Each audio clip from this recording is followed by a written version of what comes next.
We want to bring you this story. Fans of ABC's Dancing with the Stars know our next guest. As one of the show's longtime pros, Maxim Chmerkovskiy has been a part of the competition for almost 17 seasons. He's a Ukrainian-born American citizen and was in Kyiv on February 24th, the day Russia invaded. As Russian attacks continued to batter his native country, he was able to escape from Ukraine and went to Poland to help the Ukrainian refugees. He also started a charity organization called Baranova 27, which aims to provide aid and fund to Ukrainians. He's back in the U.S. and joins us now. Thank you very much for joining us on the show. So, first of all, can you tell us what you're hearing back from people in Kyiv about just how big the need is there?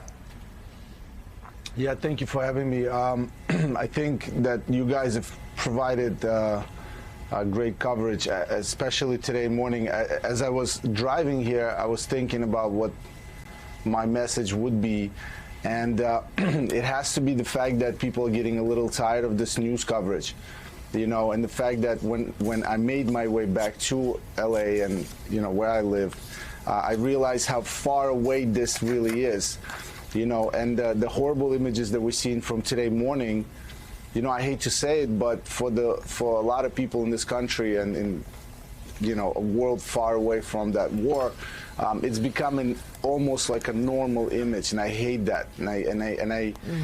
My message is that, you know, this is it's a long process, and the experts in your room will probably say that better.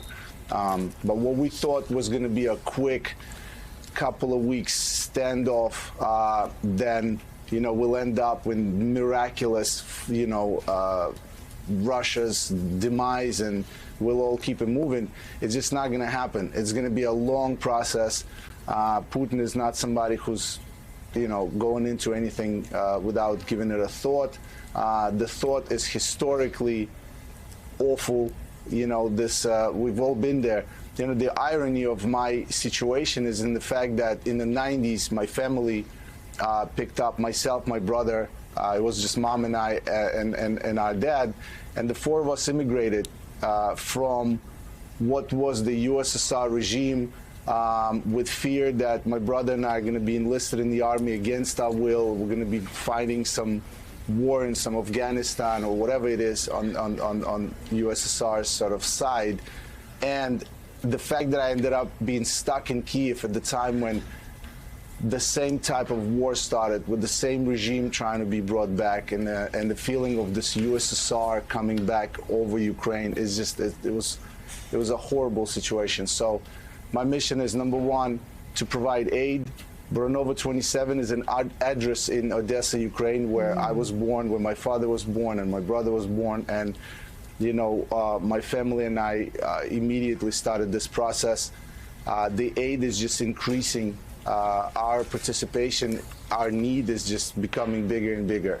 What I hear from my friends in territorial defense, some of my friends that are just stuck in the country they cannot get out of, is that it's just getting worse and worse.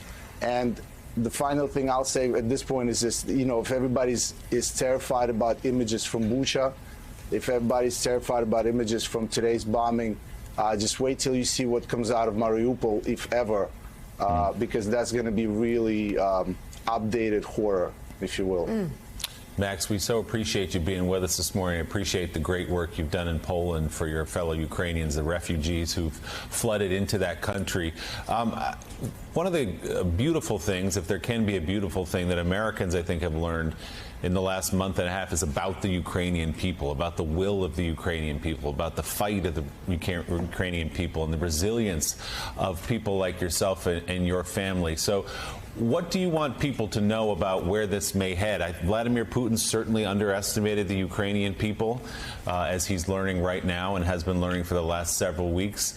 What can you say about your home country and the people that have so impressed the world? I have no jurisdiction to speak on behalf of all Ukrainians, but I'll do my best to speak on behalf of the Ukrainians that I've met over the last year and a half that I've been actively back in the country. I participated. I was a judge on Dancing with the Stars version in Ukraine. I was a judge on World of Dance version in Ukraine, and a lot of people that I've met, a lot of people in the industry that I've become friends with. You know, I could say that it's what you guys have been talking about before I came on. There's absolutely 0% chance that this country will give in. This is going to be, if we are to back out, you know, completely, if the West is not to help, and Ukraine was completely on its own, this would still be the outcome. It would still not give in.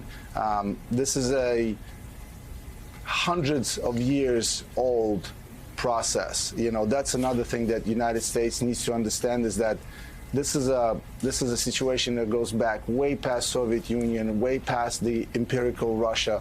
The town, the city of Kiev is 1,700 years old, over 1,700 years old. So the history goes along far back, and the resilience of a small nation that, to be honest with you, for 20 plus years I had to explain to people the difference between Ukraine and Russia. I don't have to do it today. So if you're going to ask about the beautiful thing that came out of it, if ever, is the fact that I now don't have to present I'm Ukrainian and then explain where that is.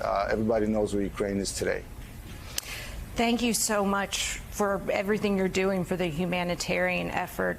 Have you been surprised by the leadership that President Zelensky has shown during this crisis? And what do you think, if there are any terms, what would be the peace terms that would be acceptable to the Ukrainian people, to the friends and family that you know and love, to end this war? First of all, Zelensky is, you know, every country on earth, and again, no disrespect to my government. I'm not going to lie, you know, I have different political opinions on, you know, a lot of subjects, and I'm realizing that the more difference of opinion that we have in this country, although we're all very divided as we are, we like to say, after having experienced the situation in Ukraine, and, you know, I have to say that I'm all for the division before I am for this autocratic kind of situation. So, you know, I appreciate difference of opinions and I appreciate different governments. You know, but I have to say that Zelensky is the type of leader that I think we all want to see in all leaders. You know, it's the leadership that's outside of politics. It's almost like, not almost, but his history and the way he became a president is very telling about what people want to see in their leader and how they want to be led. You know, politics need to, you know, disperse a little bit, and we need to just start speaking to each other. We need to start understanding our leaders. We need to start hearing the words instead of political sentences. And I think that that's what Zelensky's been able to do, is to just say, look, guys, we're all in this together.